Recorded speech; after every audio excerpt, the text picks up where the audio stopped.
Tô vendo o Alexandre ali. Sem música não dá, realmente. Parece ser até engraçado isso que nós estamos fazendo, mas quando semana passada, retrasada, quando teve o carnaval, muitas pessoas fizeram isso para adorar a um Satanás, para adorar o diabo. E você que fez isso aqui nessa noite, você adora não a qualquer Deus, mas você adora a Jesus Cristo.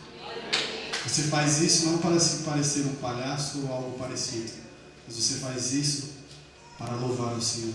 Isso é uma forma de louvor também. Isso é uma forma de gratidão a Deus também.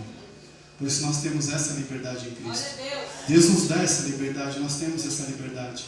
Jesus Cristo, Ele pagou um preço muito caro na cruz, por mim e por você, para que você pudesse celebrar Ele com alegria, para que você pudesse celebrar Ele com júbilo, para que você pudesse celebrar Ele não apenas com a sua boca, mas com os seus membros, as suas mãos, as suas pernas, com tudo. Amém?